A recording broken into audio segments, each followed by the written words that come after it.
Halo guys, ini ada tulisan menarik dari Rosadi Jamani, Ketua 1 Pena Kalbar di akun Twitternya, Rosadi Jamani. Judulnya pun ngeri-ngeri sedap. Saya bacakan ya, judulnya Menkeu Purbaya mulai berani serang program MBG 71 triliun. Ini saya bacakan ya, ini menarik, tulisannya ini menarik. Dalam hitungan hari, Menteri Keuangan Purbaya mulai mulai berani. Program kesayangan Prabowo, MBG pun diserangnya. Anggaran 71 triliun baru terserap 13 triliun. Sisanya kemana? Keren ya. Yuk kita lindas. Salah. Kupas keberanian pengganti Sri Mulyono. Sri Mulyono, salah ya. Sri Mulyani maksudnya sambil ngopi tanpa gula. Menteri Keuangan Purbaya Yudi Sadewa berseragam jas biru, dasi merah, dan mata berkilau seperti laser audit. Ia muncul di tengah kabut angka dan laporan yang tak terserap. Bayangkan, anggaran program makan bergizi gratis MBG sebesar 71 triliun rupiah. Angka fantastis setara menara emas setinggi 1000 Monas, hanya terserap 13 triliun rupiah. Sisanya menghilang seolah ditelan black hole birokrasi. Publik pun bertanya dengan dramatis, kemana sisa 58 triliun rupiah itu? Purbaya jagoan baru finansial menembakkan laser audit ke Kepala Badan Gizi Nasional BGN, Dadan Hindayana. Ini bukan pertunjukan PowerPoint cantik, teriaknya sambil meluncurkan spreadsheet panas ke arah meja rapat DPR. Ia menuntut transparansi sampai ke piring anak-anak dan mengusulkan jumpa pers bulanan. Tidak ada celah bagi uang hantu yang menghilang tanpa jejak. Drama menjadi lebih absurd ketika dapur MBG muncul sebagai arena komedi tragis. Banyak unit dapur ternyata dimiliki anggota dewan sendiri, seolah mereka tidak cukup dengar rancangan undang-undang, lalu menambahkan spatula ke inventaris. Di Kuningan, sekitar 20 dapur politisi berseliweran. Di Jakarta Timur, Ketua Komisi 3 DPR, Habibur Rahman, memegang 1 dapur. Mereka semua mengklaim hanya investor, bukan koki.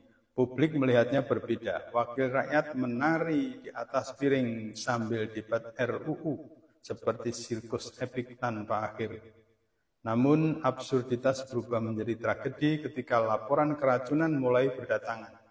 Di SMP Negeri 8 Kupang, 186 siswa menderita mual dan muntah akibat makanan basi.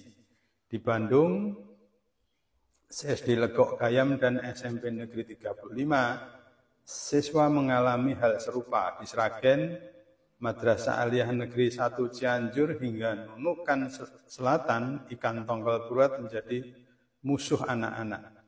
Imagine please, triliunan rupiah untuk gizi, tetapi kenyataannya menjadi arena epik melawan bakteri jahat. Dinas Kesehatan dan Ombudsman turun tangan, membawa palu keadilan dan checklist sertifikasi higienis. Setiap satuan pelayanan pemenuhan gizi SPBG harus memiliki sertifikasi layak sanitasi, inspeksi rutin, dan laporan ketat. Pakar UGM menambahkan ramalan skala produksi besar berpotensi kontaminasi bakteri. Anak-anak menjadi prajurit, bakteri musuh, dan pejabat komentator fit yang bersorak di tribun. Di tengah semua kekacauan, Kepala BGN menyatakan 22 juta penerima manfaat sudah tersentuh MBG dan perputaran uang di masyarakat mencapai 28 triliun rupiah. Tapi Purbaya tidak puas dengan laser audit yang berkilat. Ia menuntut jawaban, kenapa sisanya tidak terserap. Dalam bahasa preman finansialnya, ini bukan sekadar angka, ini soal keberanian menghadapi publik dan integritas negara. Program MBG dengan dapur anggota dewan, keracunan asal triliunan rupiah yang seakan hidup sendiri, dan superhero audit yang muncul seperti Thor versi anggaran menjadi cermin epik negeri ini. Anak-anak belajar gizi, publik belajar filsafat, transparansi, triliunan bisa ada, bisa hilang, tapi pertanyaannya tetap sama. Siapa sebenarnya yang makan? Di langit senja birokrasi, Purbaya terbang dengan laser auditnya, siap menembakkan sinar kebenaran ke setiap dapur MPG yang durhaka, memastikan bahwa dramatisnya negeri ini tidak sia-sia. Oh, keren ya, tulisannya keren. Dan ternyata anggota dewan pun itu punya dapur, bayangkan. Mereka masih kurang ya, masih kurang dengan penghasilan yang sangat besar itu. Wakil kita itu, wakil rakyat.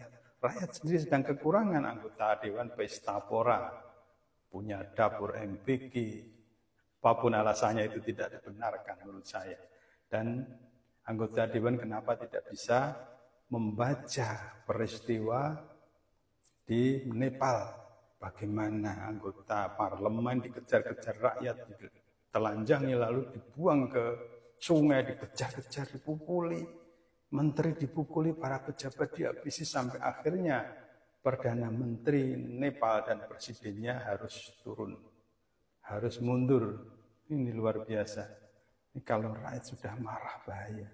Tapi ya tenang sajalah, rakyat kita kan sangat pemaaf. Jadi peristiwa Nepal bagi para anggota dewan itu tidak akan mungkin terjadi di negeri kita ini. Salam waras.